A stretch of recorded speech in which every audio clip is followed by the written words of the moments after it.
Welcome to everyone to this Future of Aging program series, program number 3, titled Finding Your Way to Home, Options, Choices, and Constraints. Before we begin talking about the program today, I'd like to welcome everybody. We had over 400 people register, and I see by the running total today that we have about 200 attending. And I don't have a current update, but from the registration, we had about 50 people from 20 different countries outside the United States. So welcome to everybody. I hope your time zone constraint is not too early for you. I'd like to speak for a few moments about the Future of Aging program series. As I say, this is the third in this program series. The objectives and goals that we had in setting up this series were to raise the profile of issues related to aging, longevity, and the new retirement. We want to create forums in which these issues can be aired, discussed, and honed to provide specific information and develop understanding of the central issues involved. We also hope to connect academic research and thought leadership to a much wider audience, namely the people who are aging in place, hopefully. We also have a goal of linking these programs to relevant activities, options, and ideas that can be developed and pursued in local communities. There were 2 prior programs in this series held in 2020. The first in March was held at WBUR, the National Public Radio Station here in Boston, as an in-person meeting with 175 attendees. The title of that program was Age is Not a Medical Condition, Healthy Living After 50. And the focus was on the medicalization of aging and the othering process, which leads to age discrimination. The second program in November of 2020 was held as a webinar in collaboration with the Boston College Center on Aging and Work. The title of that program was Meaning and Purpose in Later Life: How Age, Race, and Other Factors Shape Our Options for Work, Learning, and Civic Engagement. That program focus was on those intersectional factors, and there were a series of presentations that highlighted each of them. So on to today's program. The goal of today's program, Finding Your Way to the Right Home, Options, Issues, and Constraints, is to highlight specific issues related to realizing opportunities to successfully age in the right place. Namely, what are the availability of options? What are resources that are available, not just to the individual within their own personal capabilities and resources, but from public programs, government agencies? What about economic disparity, and how does that impact the options and the choices one can make within those options? And finally, what about community environment and how that influences not only where you live, how you live, but how happy you are living there? Home is never just about the building in which we live. It's the place, the people, the community, and the services we need to thrive, and our feelings and history about where we live. Housing needs change as we age. So do our priorities for connection to families, friends, and community. Each of us thinks differently about access to work options, transportation, healthcare, and cultural, educational, and recreational resources. Affordability and cost take on new importance and significance as we age. How then should we think about these concerns in the context of our aging society more broadly, and specifically relative to the needs of individuals?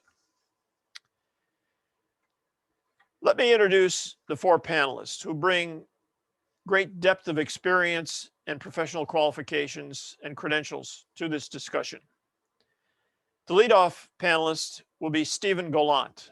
Stephen is Professor Emeritus at the University of Florida and an eminent gerontologist with numerous papers and books published over his 4-decade career. His 2015 book, Aging in the Right Place, is considered by many to be a Bible reference on the housing options available for aging adults. It recognizes that older people's housing choices depend not just on their individual needs and capabilities, but also on the supply and quality of their actual residential and care choices. This book and Stephen's work throughout his career provide a framework for thinking about the future housing and care issues faced by ordinary older persons that professionals and policy experts must address. One of his notable contributions is his residential normalcy theory, which he will discuss. That focuses on how older persons emotionally experience their housing situations and offers a new basis to judge whether they live in the right places for them. Stephen will be, as I said, the leadoff speaker for the panel discussion today, and his presentation will provide the keynote themes that will help introduce ideas and themes and so forth that will be discussed in more detail by the other three speakers. Our second speaker will be Jennifer Molinsky. Jennifer is Senior Research Associate at the Joint Center for Housing Studies at Harvard and a lecturer at the Harvard Graduate School of Design at the Harvard Kennedy School. Jennifer will discuss how policy and planning shape options for older adults with a particular focus on low and middle income people. Her 2018 Hastings Center report, co-authored with Ann Forsyth, was titled Housing, the Built Environment, and the Good Life, which discussed how at any age, pursuit of a good life is easier in a physical environment that promotes health, supports activities important to self-fulfillment, and facilitates connections to the larger community, and that in old age, the home and neighborhood environments are particularly important. Our third panelist and speaker will be Amy Scheckman. Amy has, since 2010, been president and CEO of Two Life Communities. Two Life is a nonprofit organization started in 1965, which has provided over 1,000 homes in the Boston area for income-qualified individuals. Amy has decades of prior executive and management experience with Massachusetts government agencies at the state and community levels related to public housing and economic development. Her presentation will present an innovative new approach to creating middle-income housing, the Two Life Opus community model. This model enables individuals to live a life of connection and purpose based on core issues and values of community living within the financial reach of those who can't qualify for subsidized housing or afford upscale marketplace options. Amy has a BA in political science from Johns Hopkins University and a master's in city planning from the Massachusetts Institute of Technology. Our fourth panelist is Jan Muchler. Jan is professor of gerontology and director and founder of the Center for Social and Demographic Research on Aging, a division of the Gerontology Institute at UMass Boston. Jan will be presenting results from the 2020 report, Aging Strong for All, examining aging equity in the city of Boston. This research and report was undertaken to determine the significance and impacts of the rapidly changing demographics of older residents living in the city of Boston with respect to the dimensions of their well-being in later life, issues related to aging equity, and the implications for individual wanting to age in place. And now I'd like to hand the platform over to Stephen Gallant to begin his keynoting presentation. Stephen, platform is yours.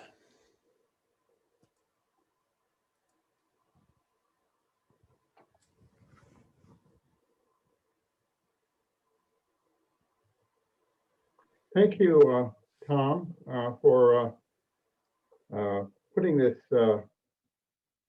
webinar on. I think it'll be a highly relevant contribution.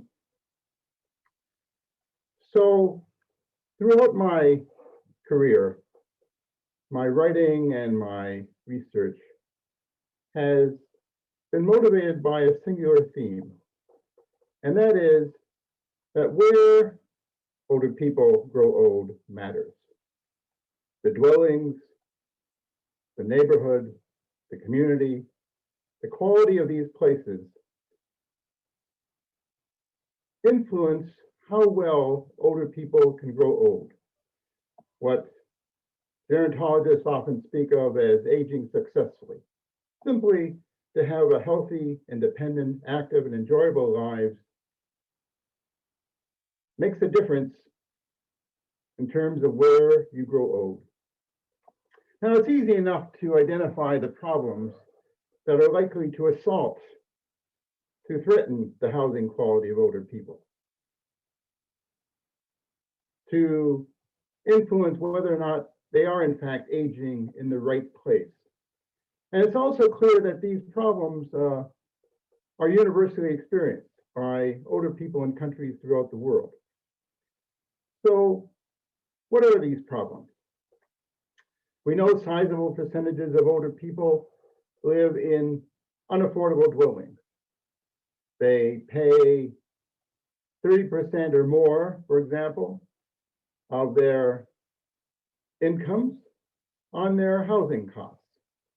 This is particularly true of low-income older persons, but particularly true of minorities and renters and older homeowners who still hold mortgages. And indeed, an increasingly higher share of older homeowners are now still paying off their houses. Because older persons tend to stay put longer in their dwellings, they tend to occupy older dwellings. And these older dwellings have deficiencies, physical deficiencies that require repair and maintenance and home modifications, creating both an expense as well as emotional stresses for older occupants. Older persons also are often identified as occupying what we refer to as Goldilocks housing. That is, their designs, their architectural forms are suitable for younger people, but are inconsistent with the physical limitations of older people in terms of negotiating their everyday dwelling environments. We know that sizable percentages of older people have difficulty getting to everyday places, whether it's grocery stores or doctors or their religious congregations. And transportation is often identified as a frequent unmet need of older persons. Older persons also, unfortunately, express feelings of loneliness and social isolation. This was especially highlighted during our recent pandemic, where high percentages of older persons sheltering in place often felt isolated and alone. And the last two sets of problems recognize that the housing situations of older persons are not just bricks and mortar affair. Housing implies the integration with healthcare services and long-term care services. And older persons seeking to age in place or experience various physical and cognitive difficulties often have unmet needs for long-term care or health care delivered into their homes by family members or by paid home care workers. Identifying the problems, however, is in some ways the easy part. What's much more difficult is deciding who makes the judgment about whether older people have these problems. And who decides which of these problems are more important and deserving of solutions? And having recognized this need, who's responsible for identifying what these solutions should be? Who do we give responsibility to for identifying ways to address the unmet needs of older persons? And finally, the billion-dollar question, which is probably the worst handled in our society, is who judges whether these solutions are effective? We often see all kinds of wonderful solutions to make our cities what we refer to as age-friendly, but we have much less research and focus on whether or not these solutions are effective. Are they really addressing the unmet needs of older persons they are targeting? So who are the most important decision makers? Who decides what the problems are and what the solutions should be? Well, certainly there are professionals and experts who think they know everything, of course, And then there are the family members of older persons. And then there's the guidebooks and the internet advice out there, which increasingly is relied on, and webinars such as these. And then lastly, in some ways very interesting and intriguing, are the voices of older people themselves who tell us how they feel about where they live, who tell us what their problems are, who tell us whether the solutions are working from their perspective. It turns out that who the decision makers we place responsibility for defining the problems and the solution matters a great deal.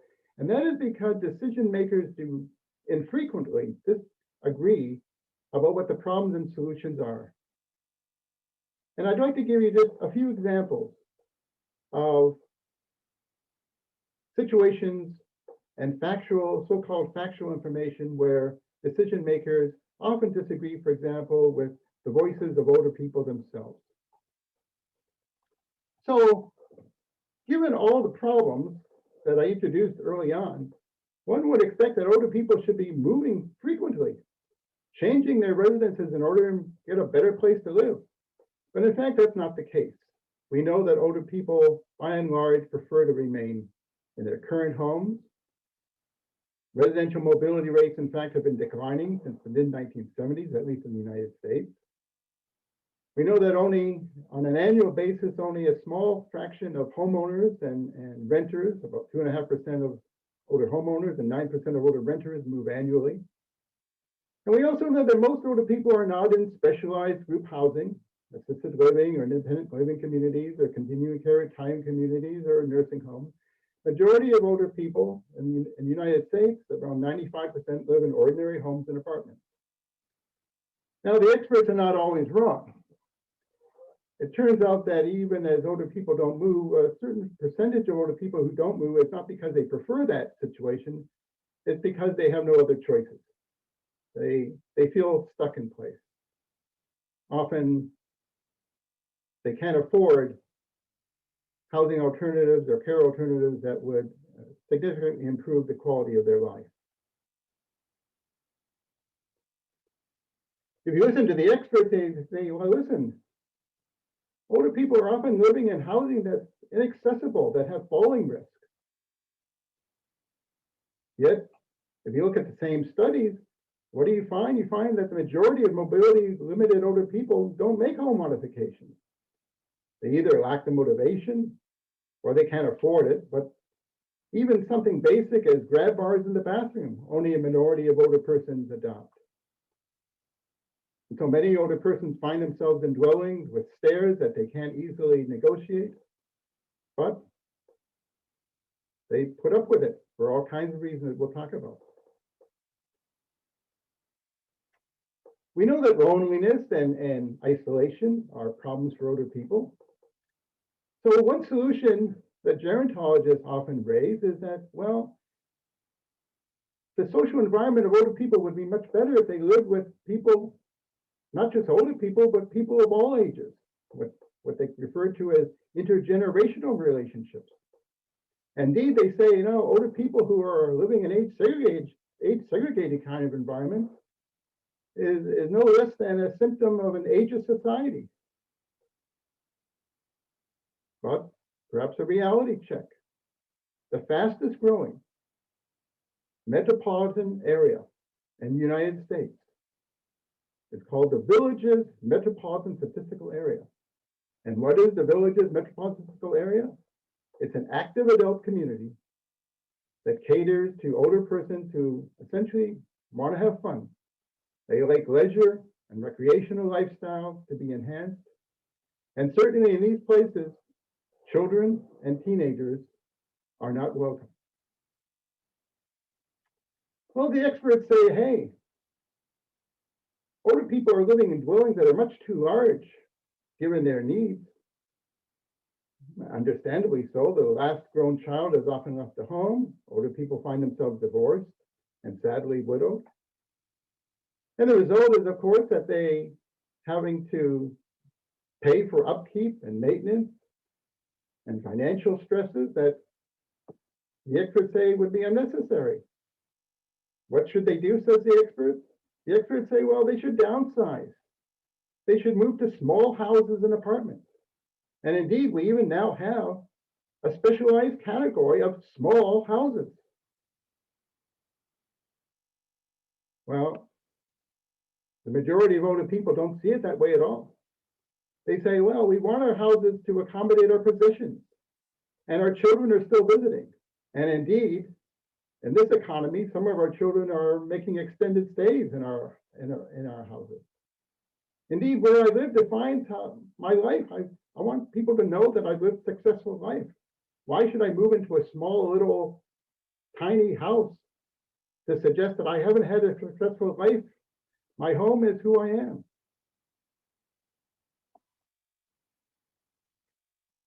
The experts say, well, the one place you should avoid living, older person, is a suburb. They call the US suburbs the worst places to grow old. They say, well, listen, you lose your ability to drive. There's very little public transportation in the suburbs. Everything is spread out. The distances between your house and where you want to go is often substantial. Another reality check. Most older people in the United States and in other countries now occupy suburban areas. And indeed, the fastest growing population will be in suburbs, both now and in the future. An older person say, well, cars are safer. I can rely on e-commerce to a greater extent. People are delivering things to my house. There's ride sharing, there's telehealth. So some of the criticism of suburban living are unwarranted. This is all to say then that there's a strong rationale for listening to older persons when we want to define problems and understand what solutions are likely to be effective. It's this emphasis on understanding the views of older people that led me to construct a theory that I called a theory of residential normalcy. And essentially revolves around understanding the emotional feelings, the emotional experiences that older people have in their everyday dwellings and neighborhoods and communities. And I argue in this theory that older people feel they are living in the right places when they achieve what I refer to as residential normalcy, or simply where their emotional experiences with respect to where they live are overall positive. And I break those emotional experiences up into two very distinctive, relatively independent categories. One called residential comfort experiences, and the other residential mastery experiences. Let's look at these. So when we talk about residential comfort place experiences, we're talking about the common sense feelings that older people have that communicate the fact that they're living in enjoyable and pleasurable and stimulating places. They feel they belong. They have positive memories about their past experiences in these places. They have relatively few hassles.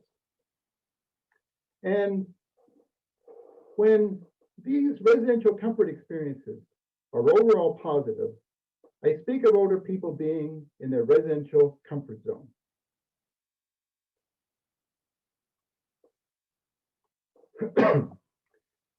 Residential mastery experiences are of different ilk.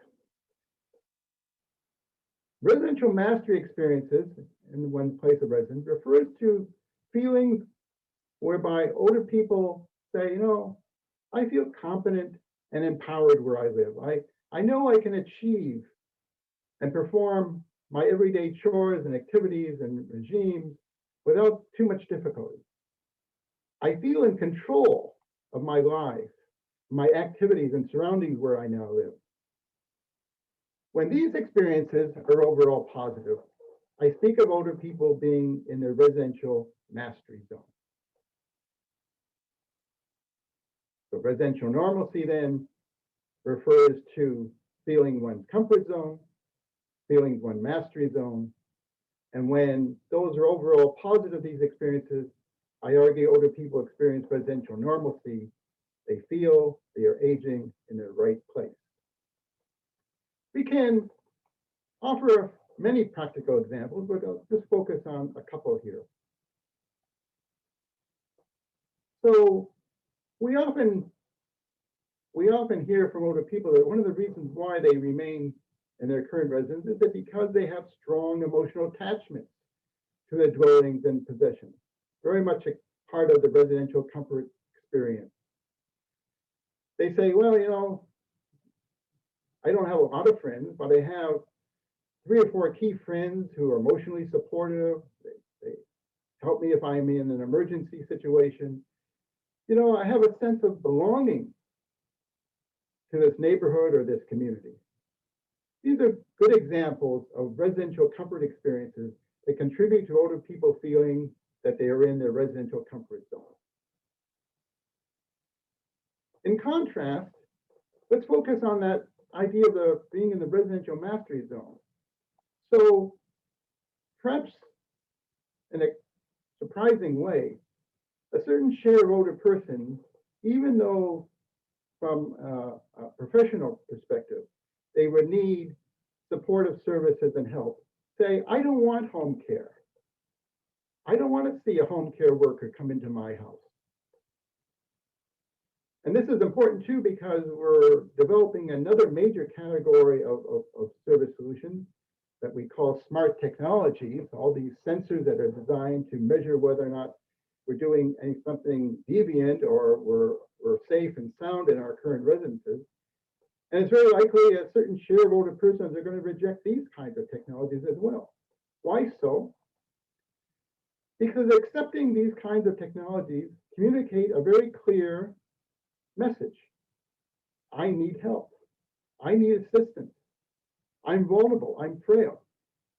But the majority of older persons don't want to admit that they're frail and they're vulnerable and they need help. At least in the United States, we send a frequent and recurrent message to older people. They say, these messages say, just because you're old, you don't have to experience decline. Just because you're old, that does not mean that you suddenly become frail and vulnerable. So it's hardly surprising that older people are reluctant to admit their vulnerabilities, their physical and their cognitive vulnerabilities.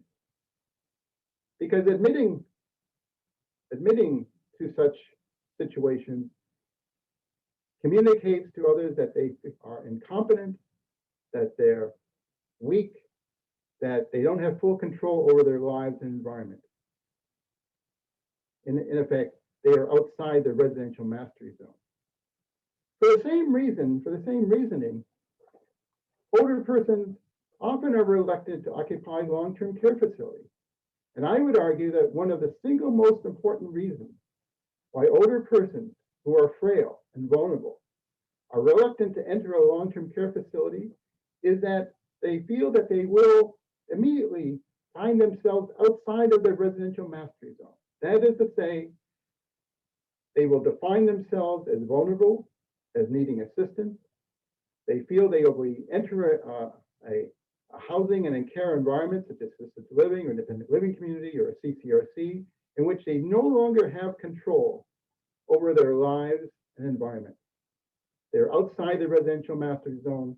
For these older persons, residential normalcy suddenly becomes elusive.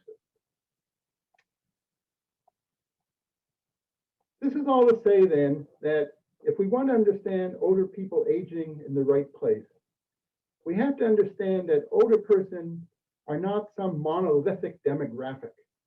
Older persons are a very diverse group. They have different personalities, they have different economic statuses, different lifestyles, different preferences, different histories. And if we want to understand whether older people are aging in the right place, then we have to also acknowledge that there is no one perfect solution. There's no one solution to fitting the needs and the goals of older persons. What constitutes aging in the right place, perhaps some elusive paradise, is in the eyes of the beholder. If we want to understand whether older persons are aging in the right place, we have to understand whether older persons really understand their needs and goals. If we want to understand residential normalcy, we have to understand it from the perspective of older persons themselves. I believe we're going to make these slides available to you, and this is just a few publications on which this presentation is based. This is my last book, Aging in the Right Place. And this is who I am, and my email address is there as well. I now am delighted to turn over the podium to Jennifer Malinsky of Harvard University. It's all yours, Jennifer. Thank you so much. Thank you, Tom. It's a pleasure to be here with all of you. I will share my screen now.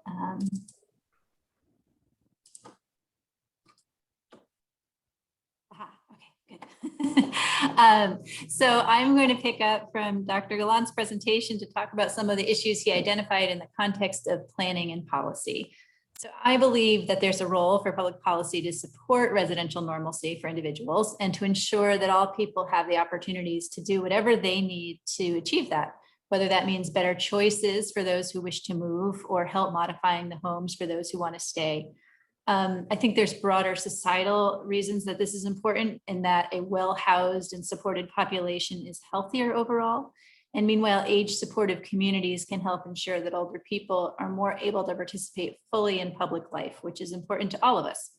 So I'm going to talk a little bit about what we do now that shows promise, but also where we have work to do to align people's goals for where they live with policy. And right at the outset, I want to talk about 4 meta challenges, if you will, that shape the system in which we make policy and plans related to housing in general, and housing for older adults specifically in the United States. So, we're met with a few challenges just by the way we're structured, and the US approach to housing in general and housing an aging population more specifically, I think, is fragmented.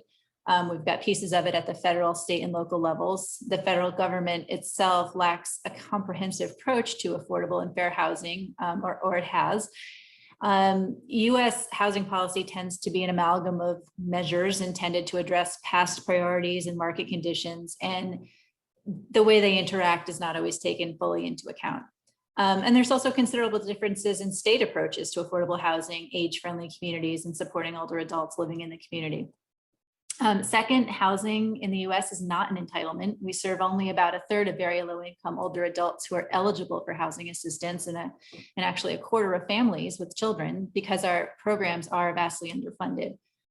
And third, when we consider housing for an aging population, we often wish to coordinate services with where people live, but we have a challenge in that housing and health policy are made very differently in the US, making coordination difficult around something like supportive services and affordable housing, which I know Amy can speak to, which draws on health and human services in the housing departments.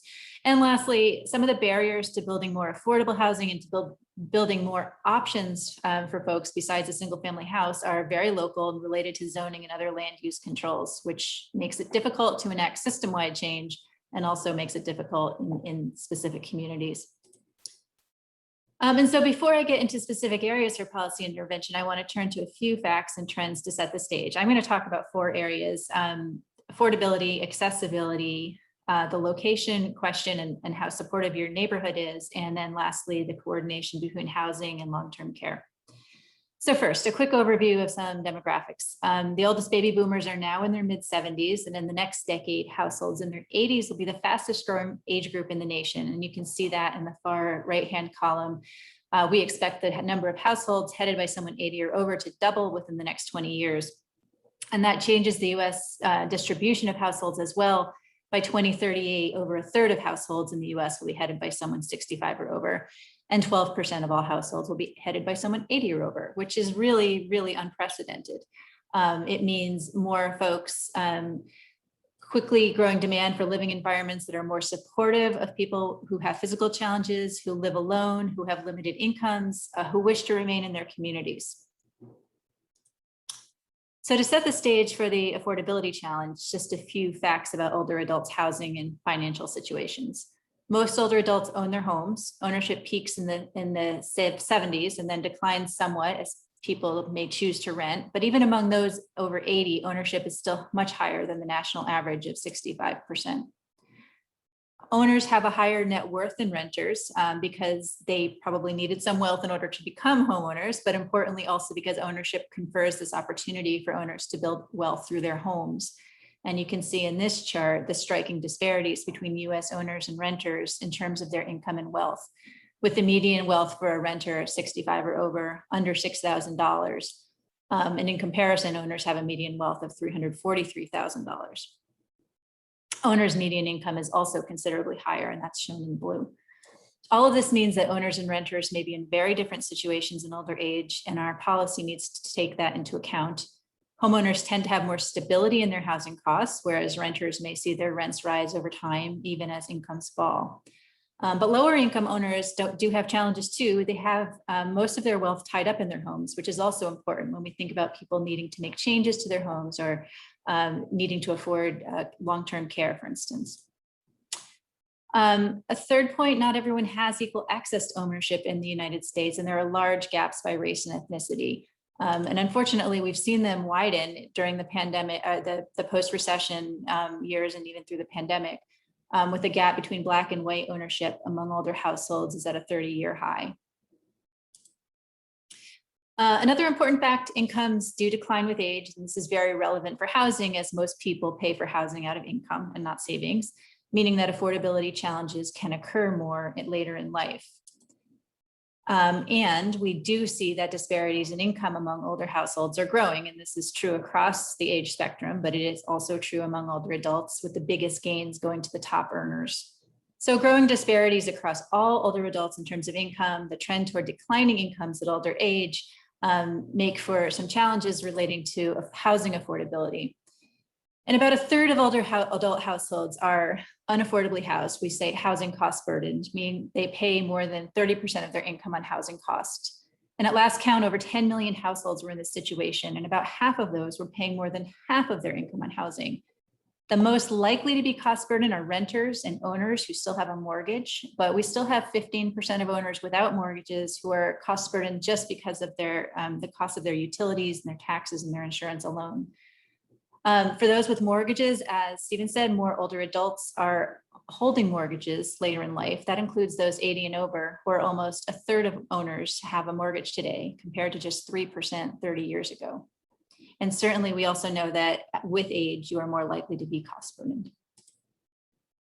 So there are many consequences of this. Of course, people may have little left over to pay for utilities like heat in winter. They may have insufficient funds to maintain their house, resulting in safety issues over time. This chart shows that people also cut back on food and out-of-pocket healthcare expenditures and even retirement if they're still working. This chart shows just low-income households and just compares those who are affordably housed versus those who are paying more than half their income on housing. And you can see a dramatic difference in outlays on out-of-pocket healthcare and food. And as I noted at the outset, housing assistance is not an entitlement. There are many more people who qualify than there are subsidies to go around. And we expect that the numbers who will be eligible will increase. We have a large population that's growing, and just keeping pace with serving a third of those as we do today will require significantly more subsidies than we budget right now. But we also have this problem of this shifting income distribution, leaving more at the bottom. And we also have a problem of an affordability crisis where cost burdens are creeping up the income scale at all ages. So this may vastly underestimate the need going forward. And one consequence too that we already see is that homelessness among older adults is expected to grow. We already know that the later baby boomers have had higher rates of homelessness throughout their lives. When they were younger and entered the workforce, they did so in times of economic downturns and strong competition for housing and jobs from older boomers. So now in their mid-50s to 60s, this cohort is likely to add significantly to the population of older adults who experience homelessness. And the condition of being without a home at that age can have drastic impacts on one's health, with the appearance of geriatric issues much earlier in life. So from a public policy standpoint, I wish this slide were better and more optimistic. Meeting the affordability challenge is no easy feat. We have a host of programs that I've listed here, and Amy can talk about how 2Life takes advantage of many of these, but they're insufficient to meet the scale of need. States and even local communities, as in Massachusetts, can provide some limited funding, but again, it's very limited. And for middle income older adults who are not eligible for housing subsidies, there are very few options at all, particularly in high cost areas. And that's why the Opus project that Amy will talk about is very exciting. And lastly, the local restrictions can certainly limit what you can do, even with the funding. A second challenge relates to accessibility within the home. We know that the incidence of disability increases with age, and occurs earlier in life for those with low incomes, for Black older adults, and for renters. So some may need accessibility features and supports earlier, but need does increase across the board for the entire older population at older ages. However, the best measure we have is that less than 4% of the US housing units have 3 key features of accessibility. I mean, there are many, but we look at just 3: single floor living and no step entrance into the home, and extra wide hallways and doors. And when you combine all those 3, it's 3.5%. And frankly, just given the quality of the data, this is probably generous, and it certainly overestimates it in the Northeast, which is worse on every one of these dimensions. Single family homes where most older adults do live are among the least accessible forms, with only 2.8% having these features. Recent data collected by HUD and the Census Department has looked at the fit between people and their homes. So not just the features, but how do people who live in the home feel about their home, or report being able to access it. And this chart shows the share of people by age who have difficulty getting to or using various features of their home. So those 75 and over are in the green bars, and clearly that mismatch between person and home can expand with age. So these are the kinds of things we need more of: no step entries, lever style handles, walk-in showers. And we don't need to make every home fully accessible, but there's growing interest in making our homes visitable, so that someone who uses a wheelchair or has trouble with stairs can visit your home, and in making them more adaptable, so you can change it easily if should the need arise. And the remedies here, I think, are two-pronged. First, we need to ensure that over time, our housing stock offers more universal design or more adaptability, so that it will meet the needs of more households in the coming years. And one of the ways that we can do this is through a visitability policy that requires or incentivizes new housing to have some basic features. These are mostly enacted at the state and county level, but the state of Vermont, for instance, has a statewide ordinance that applies to all new developer-built housing. But that's a drop in the bucket when you think about the fact that most people live in housing that is not new. This is something that will help over time. But in the meantime, on the individual level, there's a host of programs and tax incentives and nonprofit assistance out there. All of it really promising, I think. Excellent programs that can help older adults modify and repair their homes, though they're often modest, they're often local, and you often, in many cases, need to have a documented disability to qualify for them. But what would be nice would be to be able to help people stay in their homes longer, safer, and potentially prevent injury. A third challenge is ensuring that people have the supports they need where they live. So it's not just the house, as Stephen said, but where the house is located. And we know that more and more older people are concentrating in lower density locations. This is just showing between the 2000 census and 2017 that the areas with the fastest growing populations are the low density areas, even among older renters. Not because people are moving here, but because they are aging here and they've sort of crossed into that 65 and older category. And we know that most people do say they wish to remain in their current communities as long as possible. So then the question becomes, how supportive are those communities? Do they have housing alternatives to a single family home if one wants to stay in the community but move homes? Transportation besides your own car? How do we help older adults in these locations remain engaged, avoid loneliness, and get the supports they need if they're more spread out and people don't drive? And we do know that city living does not solve all problems. There may be transit, but it may not be accessible or affordable or go where older adults want to go. So there's clearly a lot of things to think about when we think about the supports and services and infrastructure in locations where people live. And this is generally where age-friendly efforts come in, with initiatives to help older adults engage, support caregivers, provide services, consider the infrastructure. These slides are just showing one slice of the age-friendly kind of umbrella, but they focus on walkability. And we're aiming for environments like those on the top and not those on the bottom. That picture of the broken sidewalk was taken by a disability rights activist outside of a regional medical facility, if you can believe it. So these are all important, and while funding for age-friendly programs may be needed from higher levels of government, many of these require local planning, the participation of older residents who can share their views, can share their opinions, participate in these processes, local action from public works departments, housing and planning offices, and also coordination with the business and nonprofit communities. And there are equity issues here as well. In research that we did with AARP, we found that communities where lower income people live are less likely to have healthy environments and robust ways to engage, though they are more likely to have good transportation networks. So some interesting things there. And a final challenge before I wrap up relates to the need for services and supports delivered into the home that many will need at some point in their lives. Today, most people rely on unpaid assistance, but for various reasons, we anticipate that more people will rely on paid care in the future. And as we know, this can be costly. This chart shows the cost of in-home supports and assisted living and nursing care. And it shows with the renters and the owners' income on the left that most of these cannot be met with income alone. It would eat it all up or exceed it entirely. So we think about tapping wealth. And the chart I showed earlier noted that the median older renter has a wealth of under $6,000, and that would pay for 2 months of a homemaker or home health aid, less than 1 month in assisted living before it's all exhausted. And that's if you're paying for nothing else, which is unrealistic. Owners fare better, especially if they tap their home equity, but it's still limited, and it's still this imaginary exercise where you don't have any other expenses. And it's not just low-income households that are challenged. The cost of care mean that middle-income people are having difficulty paying for housing and care as well.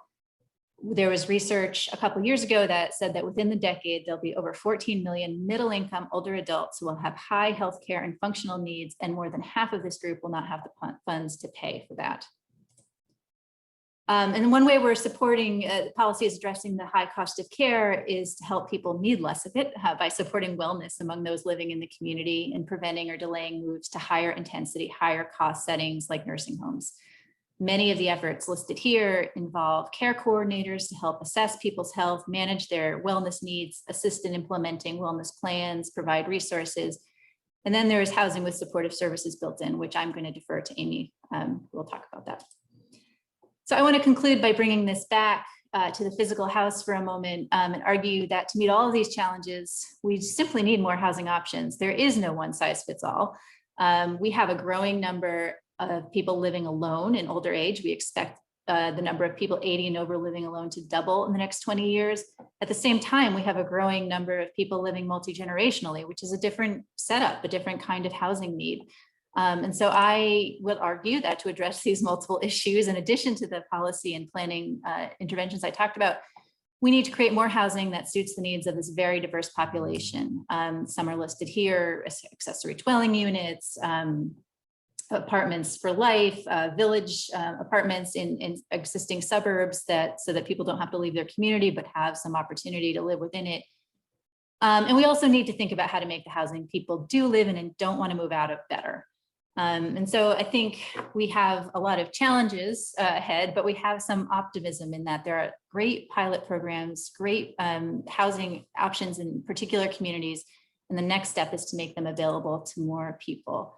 And so I will end there, and thank you very much. And I will turn it over to Amy now.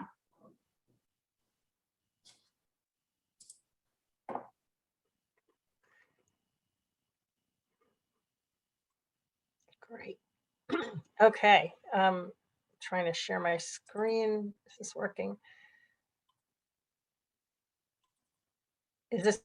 Can people see my screen? Okay, thank you. What great presentations to follow. Thank you so much for having me here this afternoon. And as a starting point, I want to issue a warning.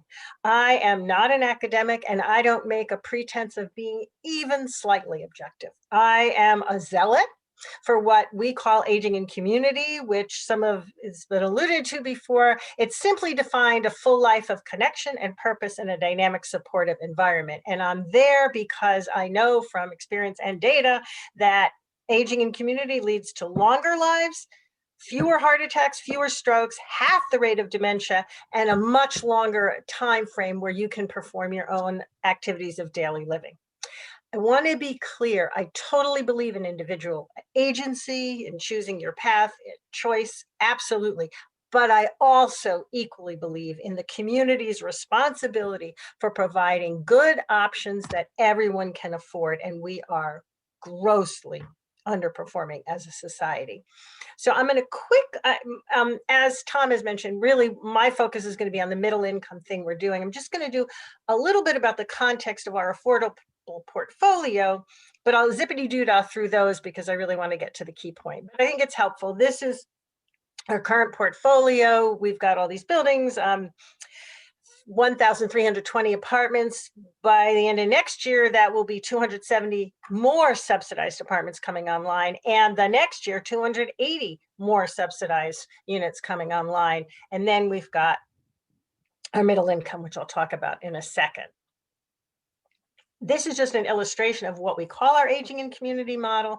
It's a whole range of things, everything centered around resident-centric housing, so that people can get what they want when they need it, and keep them out of nursing homes. That's a really high goal, and that is universally what people say they want or don't want to be in nursing homes. And just to illustrate, about 35% of our population right now is between the ages of 85 and 105. And yet out of our entire population, we're only losing 2% in any given year to nursing homes. So this array of services does keep people where they want to be.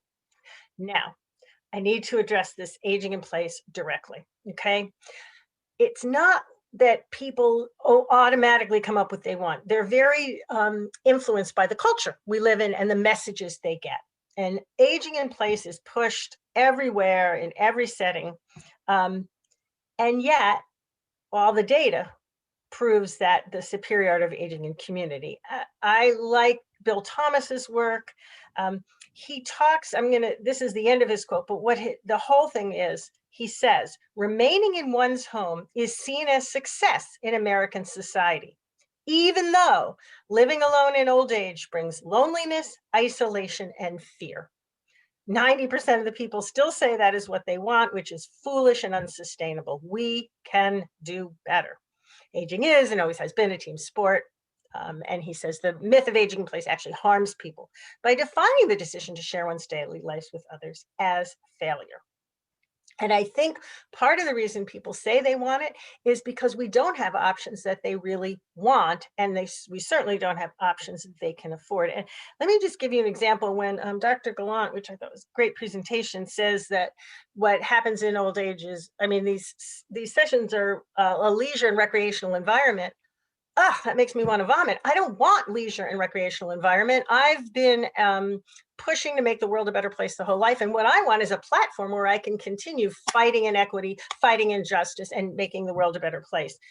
Leisure and recreation can be for somebody else. So I think we have to really find these right opportunities for people. And by the way, I forgot to say this. In our current portfolio, that list he had at the beginning of all the problems with current housing, every single one of those problems is addressed beautifully in every single one of our options. So I think we know what to do.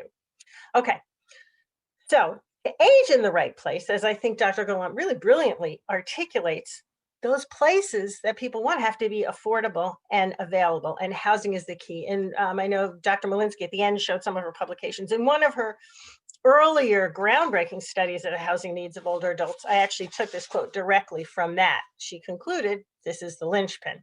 It is, as you know, the biggest component of household budgets, and unless it's affordable, accessible, and able to connect one to services, as she just said, it is the barrier to aging well.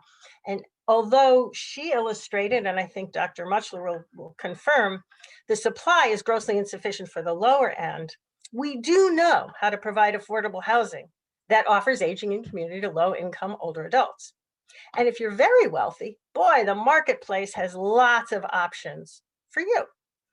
But if you're stuck in the middle with me, as that song says, you don't have any real options, none that consider making affordable the entire range of costs in the likely trajectory of your life. And we think you have to consider all these costs as you plan. And again, since we're zealots for aging in community as the key to optimal aging, it's a moral imperative that's unavailable to all. So we've got to get to that middle group that there's nothing. Now, don't worry about understanding this chart. I only do it to illustrate, A, that we do have some academic capabilities, even though we're not academic. But seriously, what we did here is map out all the eligibilities from public sector for affordable housing and affordable long-term services and supports. And what you see in the red and the green box, the outlined box, is the complete gaps where people just are left out in the cold. And the green is the middle income. Here's a simpler way to look at it. Where you see green can be afforded. So if you're in the extremely low income category and you get to be in our kind of housing with supportive services that's affordable, groovy. If you're in the very high income, groovy. In these two middle categories, orange is really hard to afford. Red is forget it. You can't possibly afford it. And these are the problems we are going to have to solve because aging is costly and our community needs that responsibility. Okay, so why is it so hard to do? Why is there nothing in the middle and how are we going to fix it?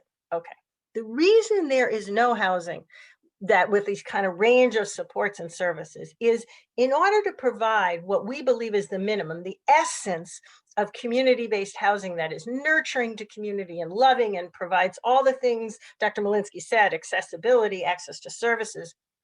We can't charge enough for the middle to pay for it. So we can't raise the revenue through their cost, through their rent, to pay for all the services we need, but we also can't get government money, that stops, and we can't get philanthropy on any reliable basis because people think this is a market solution. So we spent like 4 or 5 years like knocking our head against the wall to try and crack the nut, and we came up with what we think does crack the nut. And there are 3 critical components of what we are going to do in our Opus, and I'm going to explain why we call it Opus, which is for the middle. Number 1, meaningful volunteerism. We are expecting everyone who comes and lives with us to volunteer significant time, so much that we actually reduce the staffing and overhead costs to keep costs down. Number 2, we're locating, and it can be in the suburbs and it can be in the city, but we're locating in communities where other things exist. So we're not having isolated islands where we expect people to do everything internally like some of the very high-end communities. In fact, we expect you to go out and find meals on your own a couple of days a week. We expect you to go to the theater, not we're going to have everything in ours. So that reduces the capital cost of what you have to create.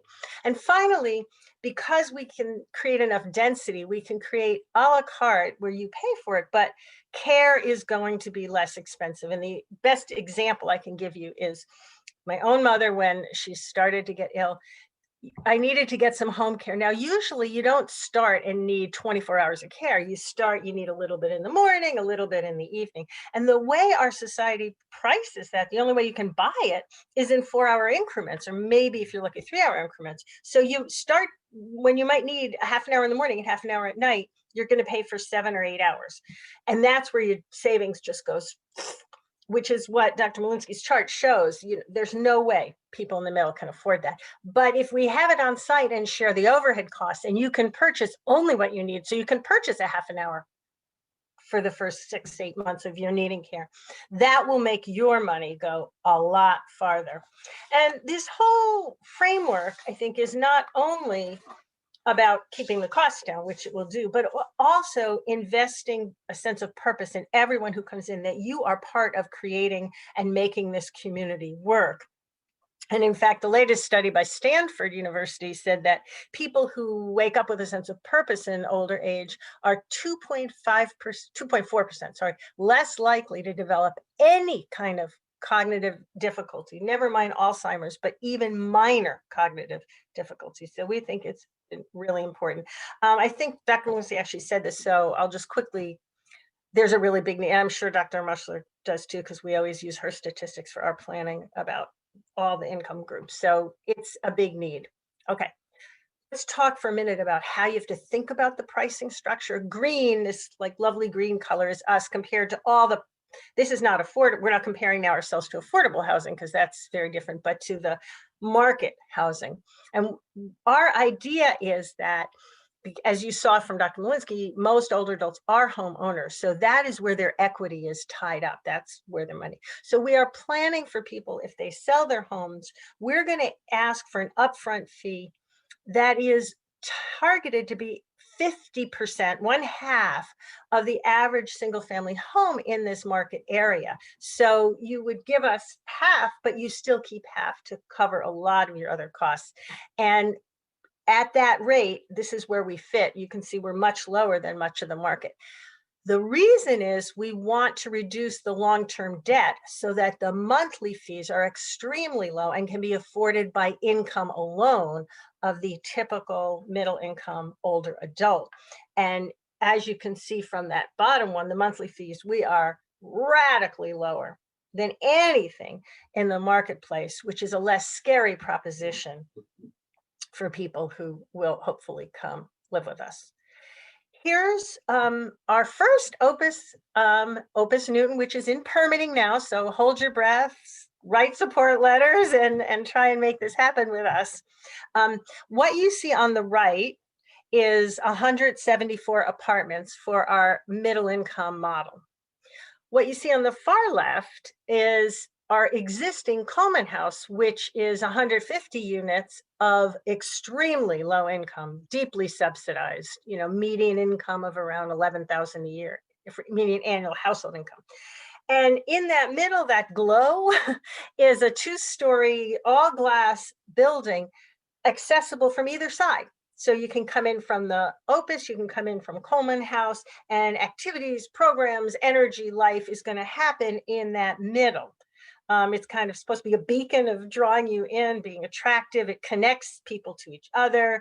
Across the generations, we do have 24 intergenerational programs and to the nature around them. And so this is our concept of a very income inclusive community, even as we build Opus for the middle, which is defined simply as earning too much to be qualified for our subsidized housing, because the government sets a very top limit, but not enough to comfortably afford what's out there in the marketplace, which is really for very wealthy people. So it's all of us. So we call it Opus. This is the dictionary definition of Opus, a creative masterwork that makes a difference in the world. Here's why it makes sense to us to call it Opus, and I'll end on this. People come to us with a rich history of experiences, curiosities, aspirations, wisdom. There's a lot of stuff you come with. Our job is to help every single person weave all of those pieces together to facilitate a phase of life that builds on all of it, all that's good, and allows each person to make it yet better, their very best phase, their personal opus, if you will.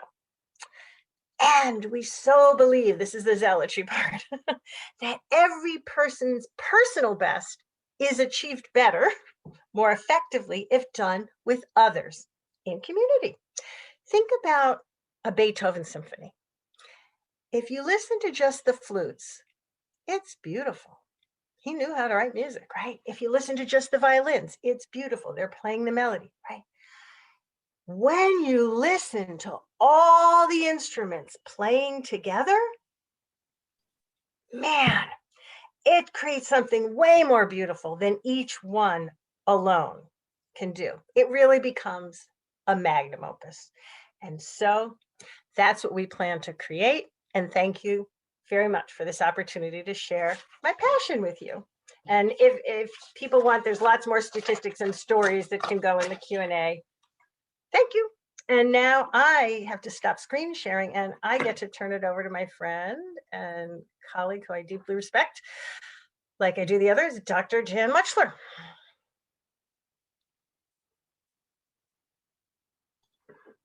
Great. Thank you so much. Boy, that was an energizing conversation. Thank you, Amy, for your ideas and thoughts and inspirational messaging, and to Tom and Jennifer as well for your great presentations. I'm very happy to be here today as well, and I'd like to thank Tom for including me. Now, the title of my talk references the Age Strong Commission in the city of Boston, and Age Strong is Boston's Senior Services Office, and it's the lead organization for making Boston an age-friendly city. And my team and I at UMass Boston have been serving as the research partners for the Age-Friendly Boston Initiative for about 6 years. And so my talk is going to reflect some of what we've heard during that time. I'm going to start by just really talking about the resources that it takes to stay independent. From the very beginning of our work with Age-Friendly Boston, it's been clear that economic security is a big issue for older people aging in the city. For people to be economically secure, they need to be able to cover their living expenses. And some of the other speakers talked about what all that includes. At UMass Boston, we produce the Elder Index to convey just how much economic security actually costs. And the Elder Index reflects what we call a bare bones budget. It is indeed a bare bones budget for a person age 65 or older to live alone or to live with just one other person who's also 65 and over. And we calculate it for every county in the country. The Elder Index confirms that Boston is a very expensive place to live, and that's what you see here in this chart. In 2020, it cost almost $38,000 a year for a single person age 65 or older to live alone in Boston, assuming they live in a one-bedroom apartment and they're in good health, so they don't really have tremendous healthcare needs. That's $12,000 more than the US average. So you can see it's not a whole lot of money, but it's quite a lot more than it costs on average across counties in the US. You see a similar big gap for people who are living in a couple setting. In fact, Suffolk County, where Boston is the 9th most expensive county in the country for older singles. And as you can see here, this chart conveys that the biggest expense, and this is true wherever you live, the biggest expense among these necessary bare bones expenses is housing. So from the start of our work with the Age-Friendly Boston Initiative, we heard about housing and the concerns that people had about it. The age-friendly model, a couple of people, other speakers referred to this, and the model is made up of the domains that are in the flower image to your right. Those domains include transportation, social participation, a lot of the things that other speakers talked about in terms of what it takes to have a good life as one gets older. But in the listening sessions we held and in the surveys we carried out, we heard over and over again about housing concerns. We heard that people are very attached to their homes. They're attached to their neighborhoods. If you live in Boston or you know about Boston, you know about the significance that people attach to their neighborhoods and their local communities. And they're also attached to their city. But many live in homes that are too big. They're not a good fit for them. They have too many stairs. They're not adequately maintained. They don't have the resources to maintain them. They don't have the resources to continue to pay the property taxes, or they might need to be adapted to be safer or more feasible to live in as they get older. But in Boston, what we heard, and we hear this in many communities, I should say, but in Boston, what we heard is that people did not see really options for themselves. If they felt that if I can't make my current home work, I have to leave Boston. I have to leave my neighborhood. And for that, we're talking about losing networks, losing important social connections, and that's a very significant loss for many people.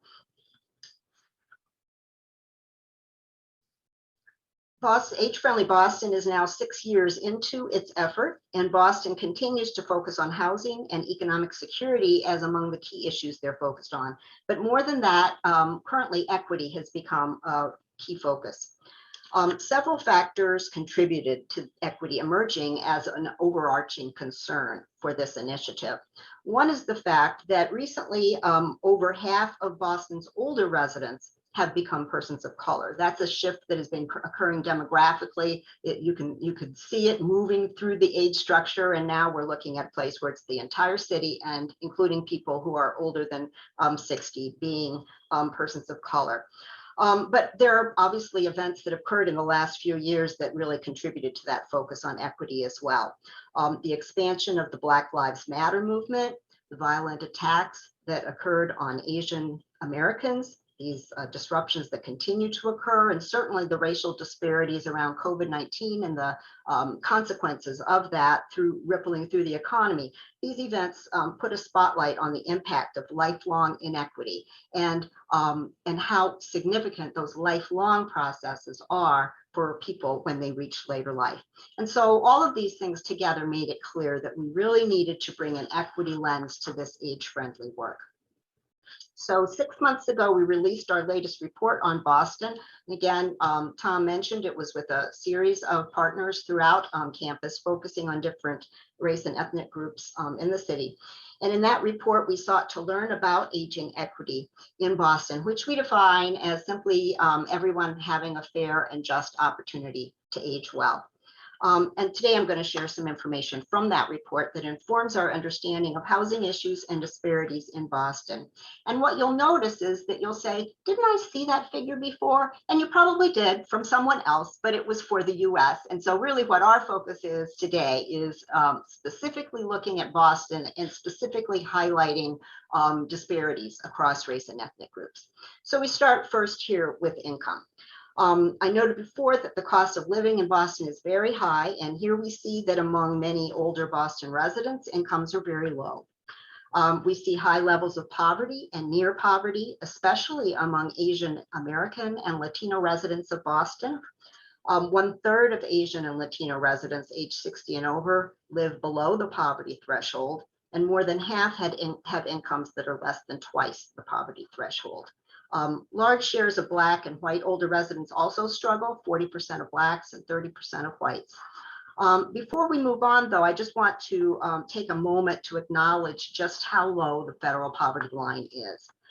For someone who lives alone, the federal poverty line was $12,413 in 2020.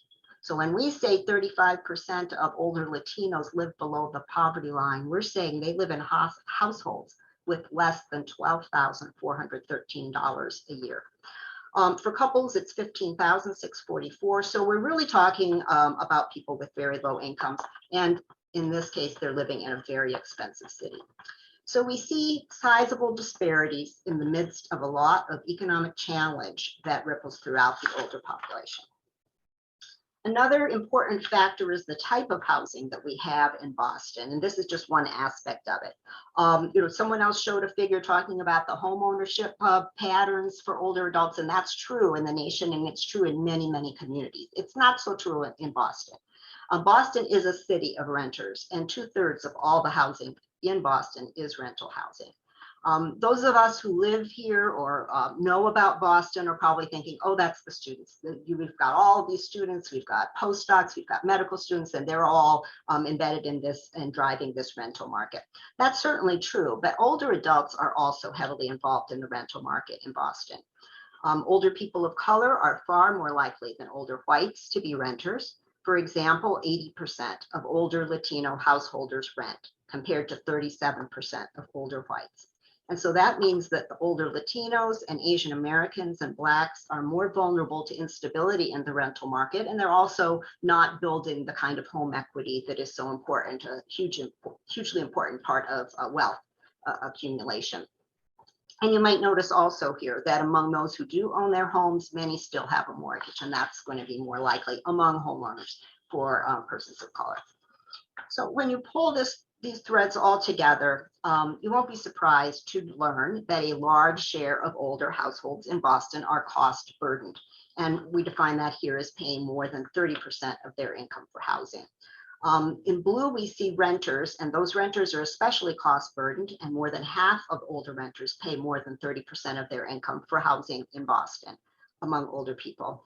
And persons of color are also especially cost burdened in Boston. More than 60% of Black renters, as well as more than half of Latino owners and renters, pay more than 30% of their income for housing.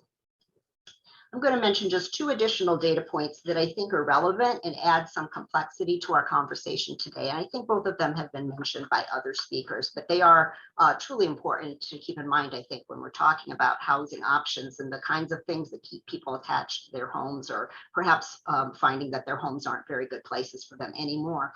This slide summarizes differences by race and age and disability among Boston residents. And you can see the clear progression, older cohorts having progressively more or higher risks of disability. And older persons of color have an especially high burden of disability. Among those 70 and older, half or more of Latinos, Asian Americans, and Blacks report at least one disability, compared to about 42% of whites. But one of the striking things that I want to point out from this figure is the elevated risk of disability that occurs among Latinos and Blacks at younger ages. Essentially, we see those groups becoming disabled at an earlier point, a form of aging at an earlier point in the life course. Boston's Latinos and Blacks in their 50s have rates of disability that are higher than what we see among whites and Asians in their 60s. So we see a very significant shift there, or a disparity there. And what that means is that some needs for adapted housing, potentially having housing with services, those needs might occur even earlier among those groups than they do among older whites and Asians. And my last point relates to who's included in older people's households. I think Jennifer made this point as well. It is a really important point. A large majority of older whites in Boston live in a household that includes just them. They live alone, or they just live with a spouse or a partner. They may have a few children under age 18 who are still living with them. That's not what the households of older persons of color look like in Boston. These individuals are far more likely than whites to live in multi-generational households. Among older Blacks, for example, more than 40% live in a home that includes their adult children, or includes 3 generations, perhaps the children as well as the grandchildren, or it might be an older grandparent caring for a grandchild that lives with them, or some other combination of people that forms a multi-generational home. Now, this can be a positive thing, and it can mean that everybody in that household has mutual assistance and social support right there in place. There's certainly a lot of income sharing that goes on in these households, and to some extent, these households may be occurring because of the beneficial income sharing that goes on, allowing them to afford to live in Boston, given the high cost of housing, especially in Boston. But these observations do require us to reflect as we consider what older adults really need or want when they consider how to tackle their housing challenges. Many of them aren't just thinking about their own needs. They're not just thinking about where they personally want to live.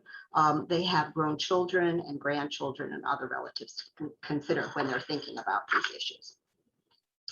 So housing is a central concern. I think we can all agree at this point. It's a central concern for older adults. It's a special challenge for those who have low incomes or who live in really high cost settings like Boston. Cities have many options available to them to help bridge these challenges, but none of them are easily accomplished. They involve expanding property tax relief or investing in subsidized housing, or other kinds of programs that are really difficult to navigate politically as well as financially. But as Boston navigates its path to building aging equity, it's going to have to consider all kinds of housing across all of Boston's neighborhoods and communities. And I know it is working on those issues as we speak. The other thing that I think is really important that we've discovered in Boston and other cities that we've worked with is that a lot of communities, residents within any city and certainly within Boston, is that they don't even know what's available. They don't know that there are housing subsidies that might be available, or that there are property tax programs that might benefit them. So in a multicultural setting, in a highly diverse city like Boston, those information about those things need to be pushed out much more aggressively than they often are. They need to be pushed out in multiple modes of communication. A lot of older people still want to see things on paper. They need to be pushed out in different languages and through many different partnerships in order to really reach all the people that could benefit from that information. So to learn more, our report, you can follow the link when you get the copy of the slides from Tom later. You can see our report. You can see a blog about our work and a blog that we put in the American Society on Aging's Generation website. And then you can also learn about the Elder Index and our work there. So thank you. And I will turn it back to Tom. 24 at the moment, so we have a minimal amount of time for questions. We only have actually 6 questions out of a total of about 10 that were submitted, that were profiled. So let me begin to bring those up, but for everybody's information, as I said earlier, I will extend or I will not close the webinar until maybe quarter of. I think we may be done before then. And I will have about 2 minutes of closing remarks. So let me begin with some of these questions. There's one here particularly for Stephen. Yoon Young Cho. Questions related to Stephen Gallant's residential normalcy theory. First, I'm wondering whether this theory is applicable to people with dementia. Second, whether older adults' future perspective is included in either the comfort zone or mastery zone. Stephen? So there's no question that the assessment, not only by professionals, but also by older people, vary tremendously by the extent to which older people have physical and cognitive limitation, and particularly the most serious, in my opinion, is that of Alzheimer's disease, a category of dementia.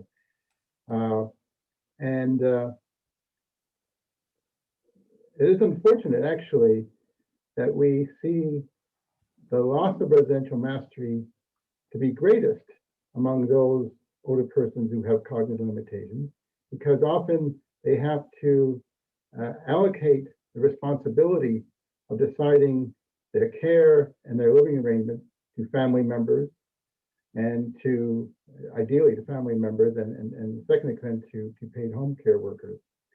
So in many ways, the greatest threat to one's residential normalcy, not surprisingly, is for older persons to experience cognitive decline. It then behooves those who are helping older persons, the family members or the care workers, to, as much as possible, not take an excessive amount of decision making and control away from these older persons. Obviously, they need assistance making decisions, etc. But we should always be mindful that older persons, after all, have lived, even as they experience cognitive decline, have lived a life in which they have been independent, have been making their own decisions.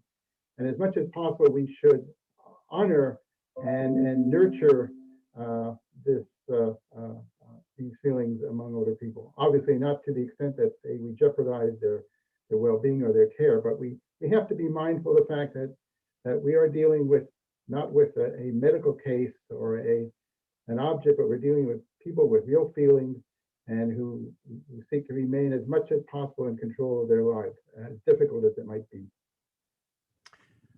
Go ahead, Amy.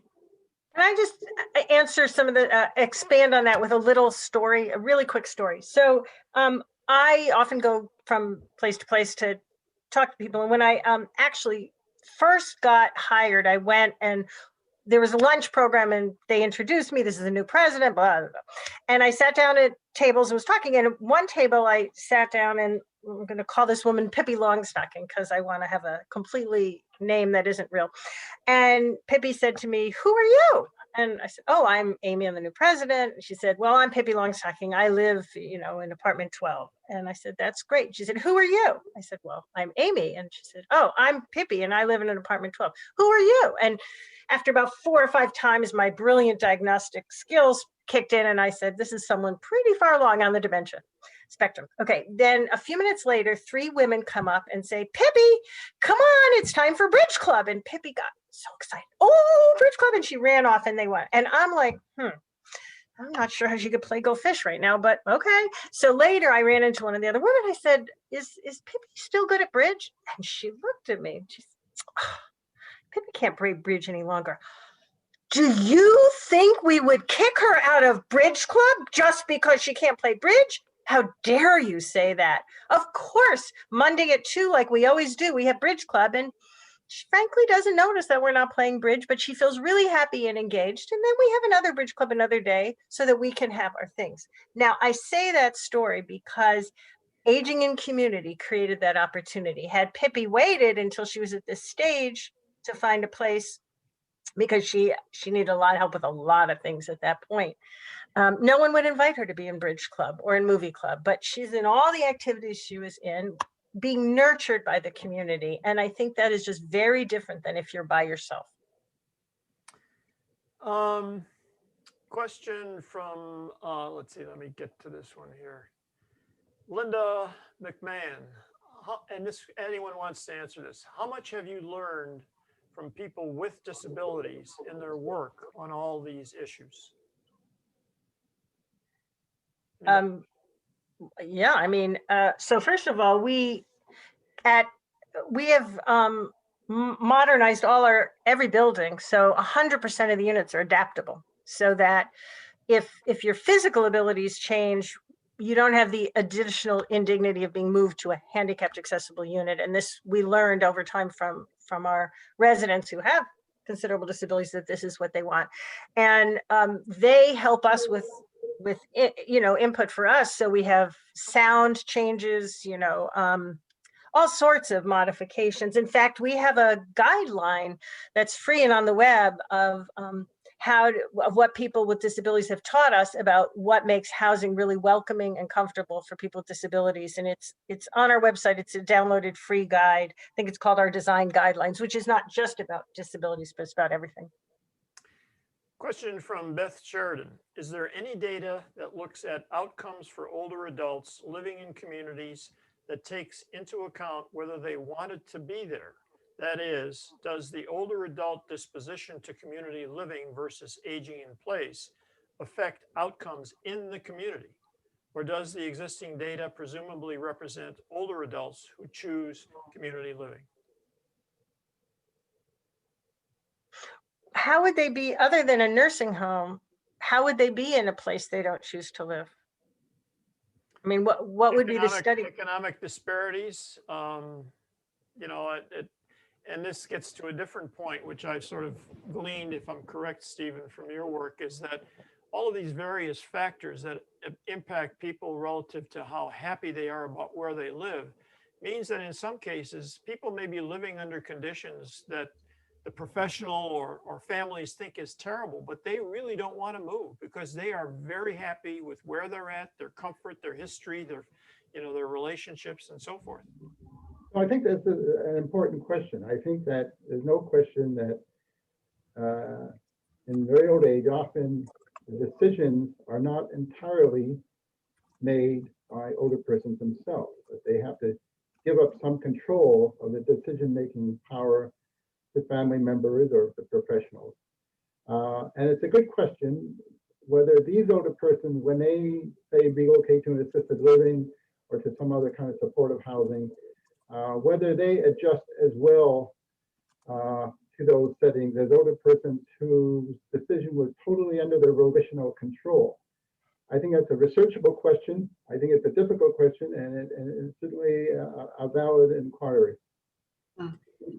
Natalie Kerfman has an interesting question that relates largely to your presentation, Stephen, but also to everybody else. Natalie says, it seems like living in a residential comfort zone is actually only something feasible at any age for higher income persons. It seems like this issue is more about socioeconomic disparity in our country at all ages. Well, that is a depressing view of American society or any society. I would certainly listen. There's no question that if you can, any problem, if you can throw enough money at it, it'll be more likely solvable than if you don't have those income resources. But I think it's quite possible, very feasible, for older people who are middle income and even lower income can enjoy an old age, despite the fact that they're in a lower socioeconomic status. We're not suggesting that we're condoning this or support this, but I think that older people are an incredibly resilient group, and as a result of their resiliency, they're able to cope with adversity and still make an old age to be a healthy, independent, and happy one, despite their income situation.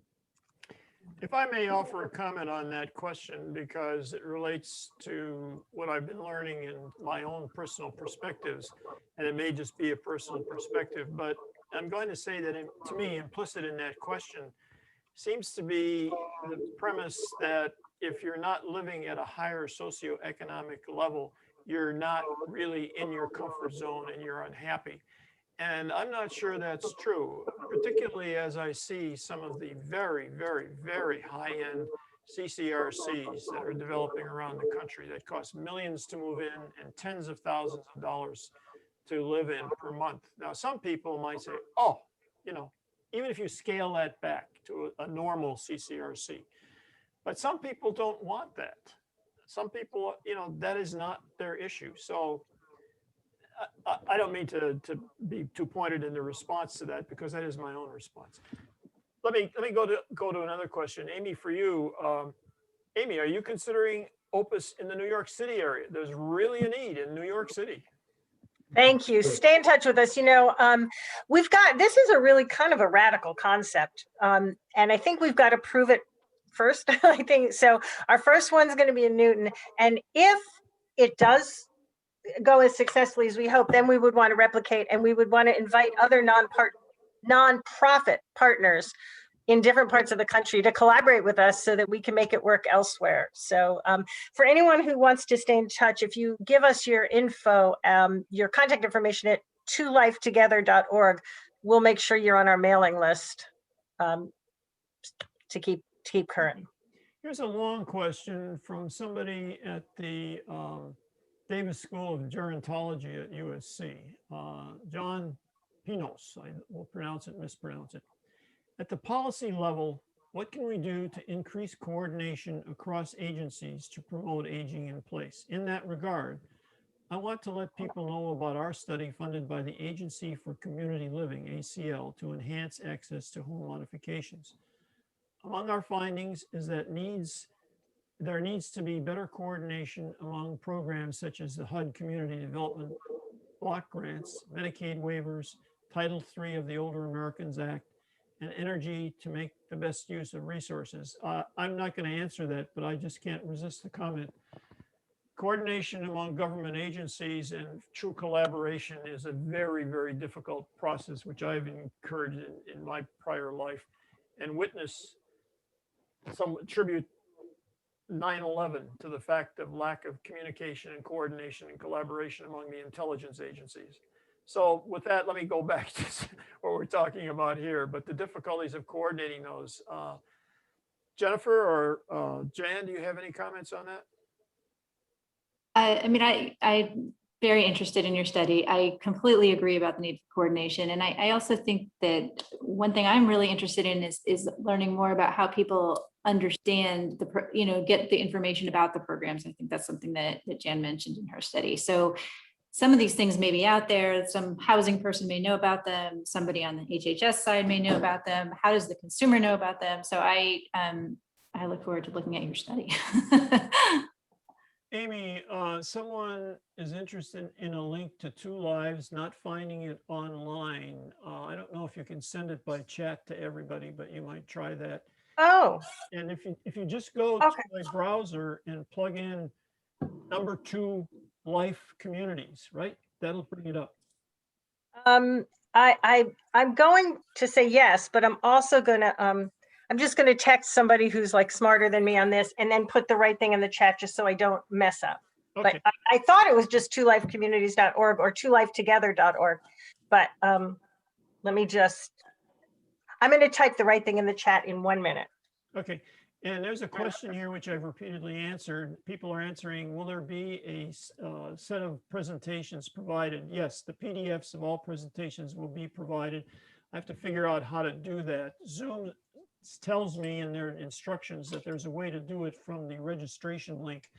But when I went on support this morning, nobody could figure out how to do that. So I'll figure it out some other way.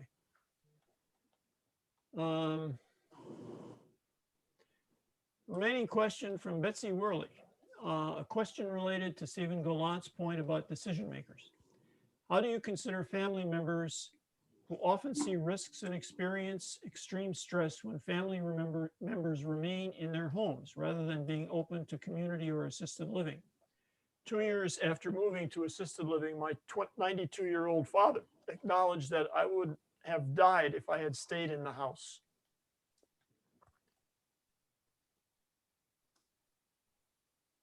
Stephen, So this is always a thorny question. There's no simple answer to this question, and it's very much family members who care for their older mothers and fathers are always, most of the time, are trying to do the best thing. And I can't give a simple answer to that. One would hope that as much as possible, there is a conversation between family members and their loved ones, and try to iron out and reduce any misunderstanding or friction that might occur prior to a move.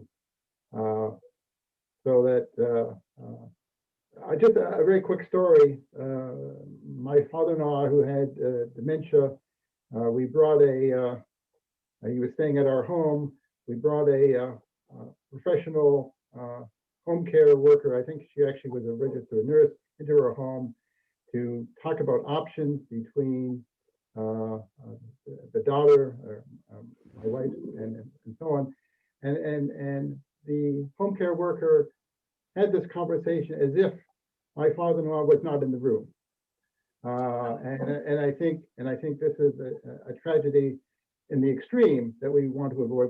But the bottom line is that I think we have to have compassionate conversations between all the persons involved to avoid as much as possible that scenario that questioner raised.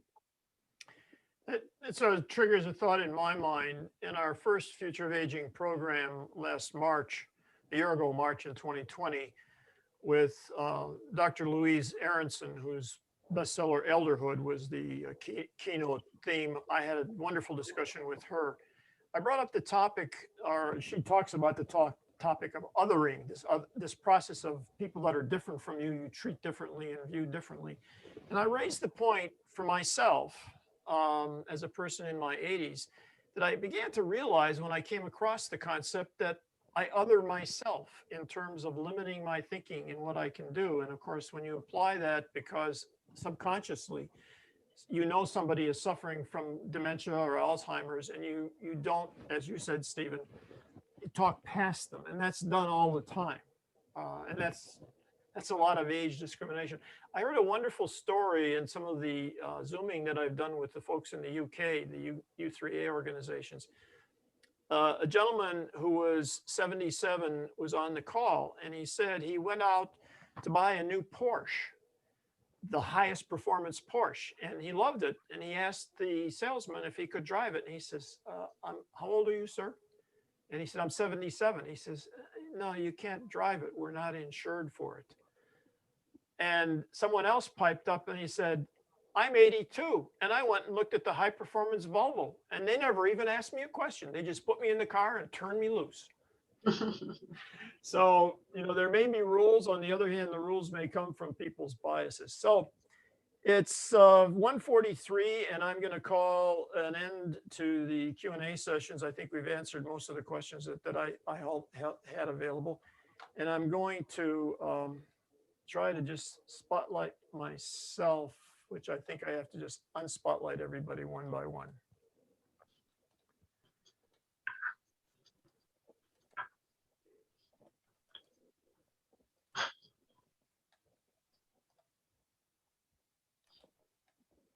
It's going to help me by telling me it's going to unspotlight everybody. No, I don't want you to help me that way.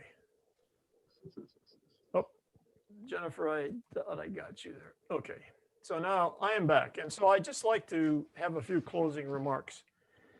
Lots of information together today that was presented by the panelists. And we will be providing the PDF copies of the presentations within the next day or two, I hope. You will get it at some point. And you'll also be receiving, all attendees will be receiving a follow-up email tomorrow, which will be sent out by Zoom, which will have information on how to access the recording. Now, as to the recording, there have been a little problem with the recording. I found during the practice sessions over the last 2 weeks that Zoom cloud recording has very limited options of what can be shown. In particular, the spotlighting and bringing on panelists and taking them off and so forth is just not available on the Zoom options. I'm not sure what. So I am recording, or I was supposed to record before we started, my host screen, and I started late, unfortunately, but I think I have some ways to fix that, and I will try to fix that before I post the video on YouTube under the CNAP channel. And again, you can either use that name or the email you'll receive tomorrow will have that information in terms of a link. Thanks to all the attendees today, and we started with 200, and I see we have only 104 left now, but as of 1:30, we had 190, so I felt pretty good about that. Everyone will receive copies, as I said, and the recording information. So we hope the webinar has contributed to your understanding of the variety of issues that come into play in exploring and hopefully arriving at the type of residential arrangements that will best serve you and or your loved ones as you find your way to the right home. I especially want to thank our 4 panelists, Stephen Gallant, Jennifer Malinsky, Jan Muchler, and Amy Scheckman for their time and efforts in helping pull this program together. They've been a great support for me and their excellent presentations together. A round of applause is more than warranted for them, but in the virtual environment we're living in today, multiply this by a factor of 100. Okay, well, finally, looking ahead, there's going to be a 4th program in this Future of Aging program series, and it's being planned for late September. That will be another webinar and will address the theme, we all need a village, relationships that sustain us. A supportive community of family, friends, and others is essential to later life too. And since you have registered for this event, you will be receiving an email notification on that. I hope you all have and experience a safe and enjoyable summer. Thank you very much.